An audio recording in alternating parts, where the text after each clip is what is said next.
After achieving a speed of 9 meters per second, the skateboarder turns the engine off.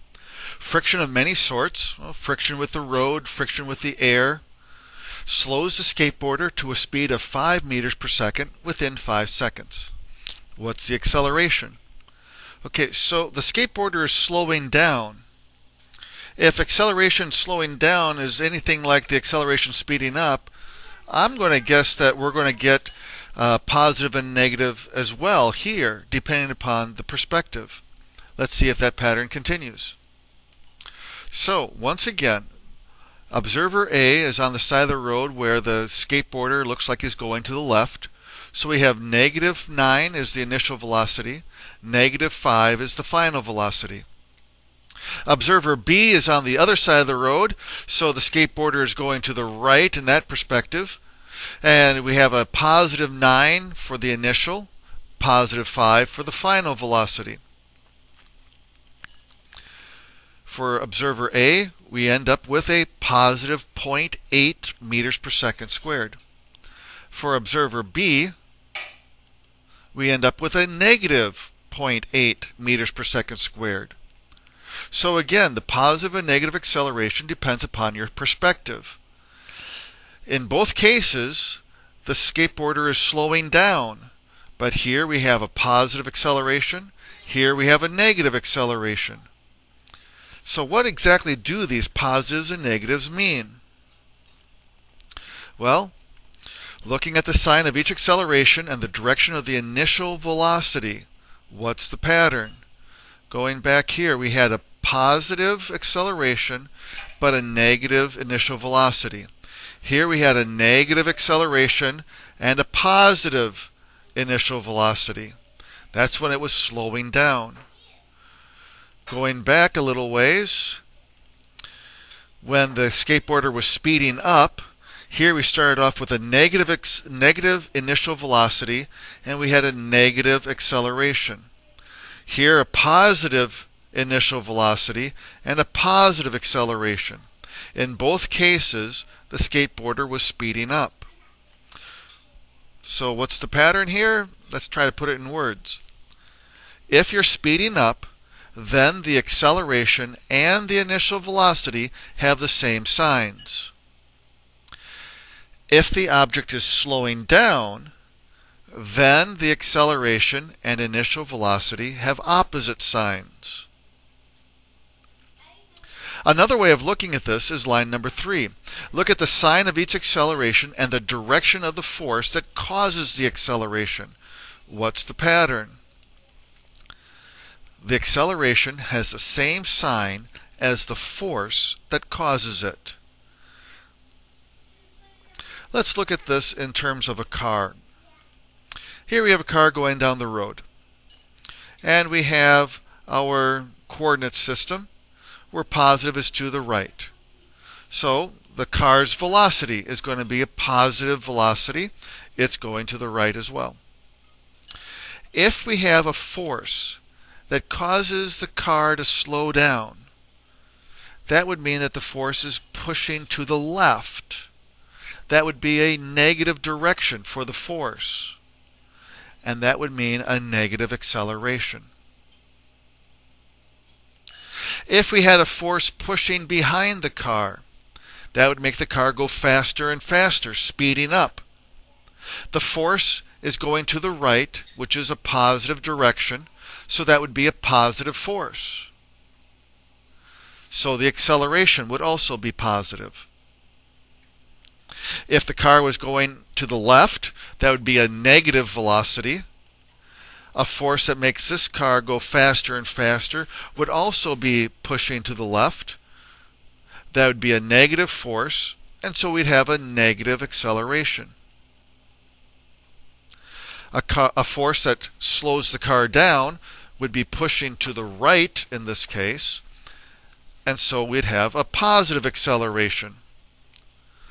So once again, the acceleration has a sign that's the same sign as the force that's causing that acceleration. And so the moral of the story through all of these different examples is this. Positive accelerations do not always indicate speeding up. Negative accelerations do not always indicate slowing down. The positive and negative accelerations only tell you what direction something is being pushed on or pulled on. That's it. If you don't understand anything else about all those previous examples about the skateboarder and the car, this is the screen that you really need to understand.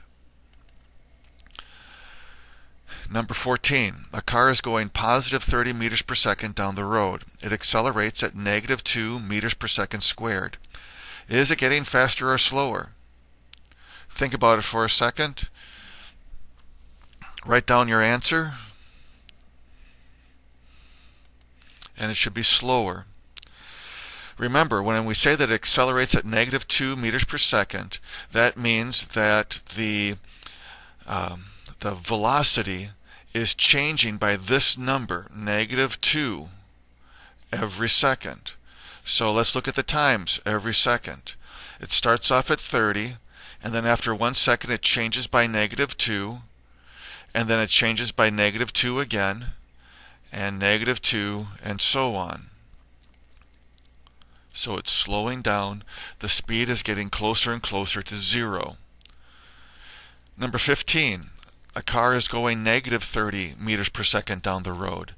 It accelerates at negative 2 meters per second squared. Is it getting faster or slower?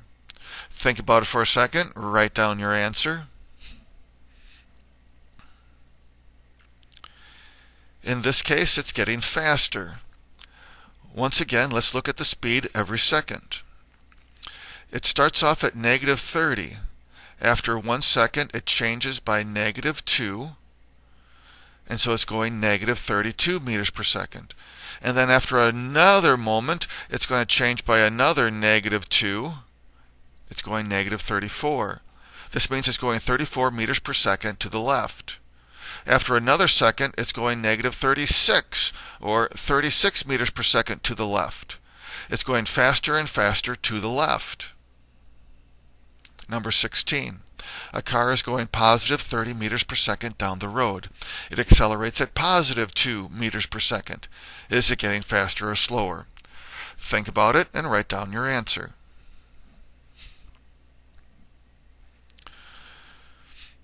In this case, it's getting faster. Once again, looking at the speeds, we have 30 to the right, and then we add 2, a positive 2, so we're going 32 to the right, and then it's a positive 34, so it's 34 meters per second to the right, and then 36 to the right, and so on. Number 17. A car is going negative 30 meters per second down the road. It accelerates at positive 2 meters per second squared. Is it getting faster or slower? In this case, it's going to be going slower. Let's look each second. It starts off at negative 30, meaning 30 meters per second to the left. We add a positive 1 to this, and we get negative 28. So now it's going 28 meters per second to the left. And then after another second, it's going 26 meters per second to the left.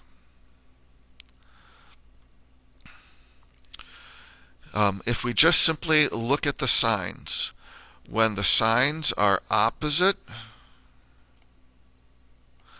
then it's going slower. If the signs of the acceleration and initial velocity are the same, then it's going to be going faster and faster. These examples of motorized skateboards are based on reality. If you do a Google search on Motoskate 8 or Wheelman skateboards, you'll see 2 companies that produce such things. Okay, so here are a whole bunch of equations that relate velocities, accelerations, and locations. You will not need to memorize all of these. They will be given to you on every test and every quiz. But you need to understand what each variable means and when you use which equation. To know which equation to use, you ask yourself these general questions. What do I know? What variables do I have values for? What do I want to know? What variable is the question asking you to solve for? And then, what equation relates the known to the unknown?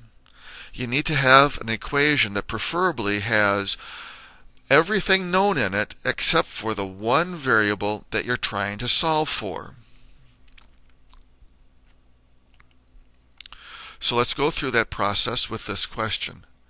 How many seconds does it take to accelerate from 10 meters per second to 50 meters per second if your car can do it over a 100-meter stretch of road? So the first step is to draw a picture and to have a coordinate system. The story problem does not say which direction the car is moving, but that's okay. We'll just decide on our own then. We're going to decide it's going to the right. And that makes it a little bit easier because according to this coordinate system then, it has a positive velocity. Next step is to write down what we know. We know the initial velocity is 10 meters per second. The final velocity is 50 meters per second. And the 100 here is the distance down the road, delta x. The next thing we need to find is what is the question asking us to determine. And the question says how many seconds. So we're trying to figure out the value of t. Let's look now at our list of equations. Which equation will tell us t if we know v1, v2, and delta x? The equations of line number 1 do not have delta x in them, so we can scribble those out. Line number 2, it has a vi, but it doesn't have a final velocity. We have the x's. We don't know the a, though. If you have a variable or an equation where there are variables that you do not know, most likely that means that you're not going to end up using that. So we can scribble that one out too. Line 3. Now these equations are the same thing. It's just that in 3a I have the delta x, and in 3b I have the xf minus xi. Again, it has the variable a in it, and we don't know that. So most likely we're not going to use those either. Line 4. Delta x, we know that, that's 100. 1/2. Vf, we know that's 50. Vi, we know that's 10. And we're looking for t. So that's going to be the equation that we're going to be using. It has the unknown variable, and everything else in it we know. So I'm going to write that raw equation there.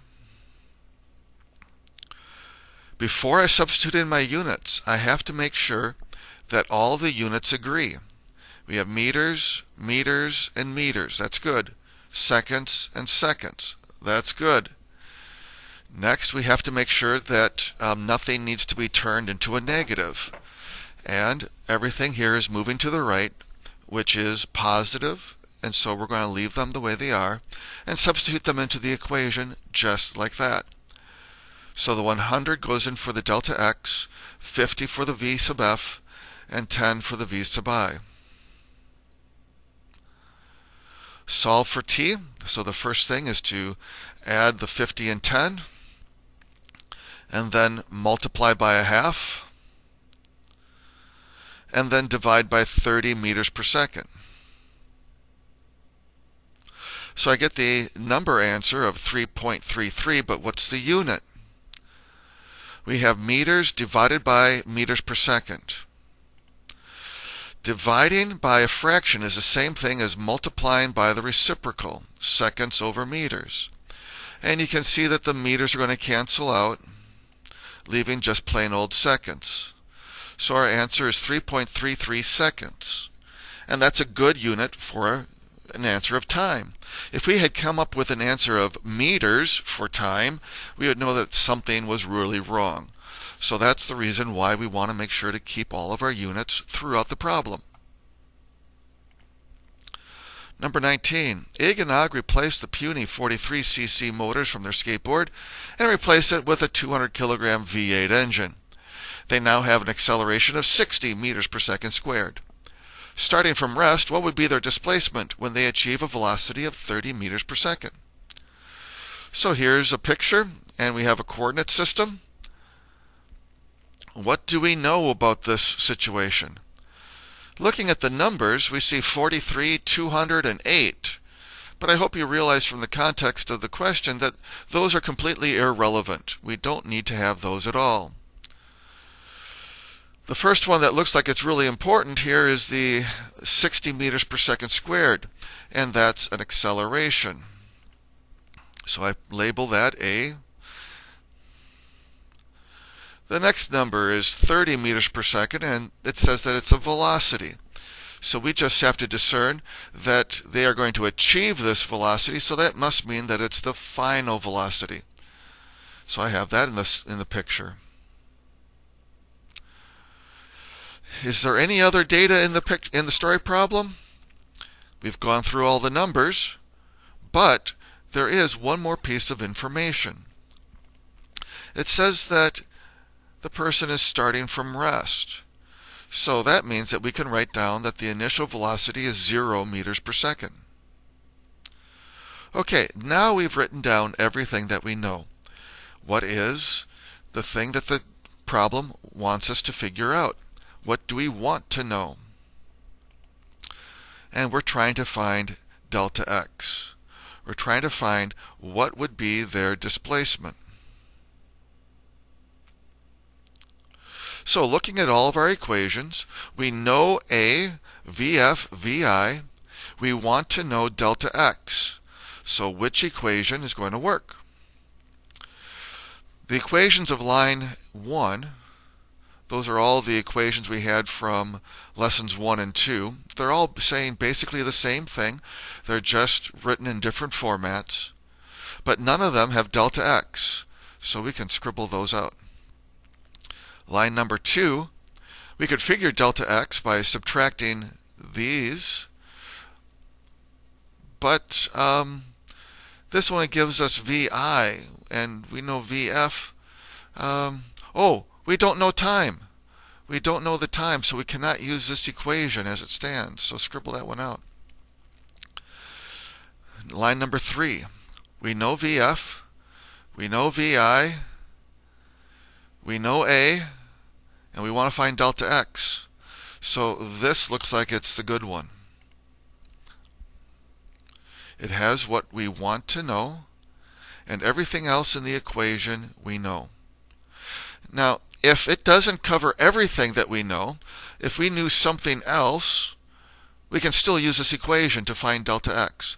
You don't have to use all the given information. Okay, so I write down that raw equation, and let's think about our numbers before we substitute them in. Are all the units compatible? Meters, meters, and meters, yep. And all of our units of time are seconds. We don't have any minutes or hours, so we can check that off. Next, is anything going to be negative? The velocities are going to the right according to this picture. And the acceleration is going to be positive because the force that's changing the velocity is also pushing to the right, making them go faster and faster. So everything is fine. We can put these numbers in. Now, when we start squaring these things, we have to remember that everything inside the parentheses is squared, both the number and the units. Remember that units are treated just like variables in algebra. We can multiply and divide and square them just like x, y, z. So we end up with 900 meters squared over seconds squared equals, here, 0 times anything is 0. So even if it's a variable or a unit, 0 times it is nothing. So it disappears. We have 2 times 60 meters per second squared times delta x, so we get 120. Next step is to divide by 120 meters per second squared, and we get 7.5 meters. Notice that the seconds on both sides are going to cancel out. We're left over with just plain old meters. We had meters squared on the left and a single meters on the right, and so there's going to be a little bit of canceling. So think about your lesson. Would you please summarize it in 3 sentences? Go ahead and turn off the video and write your 3 sentences now.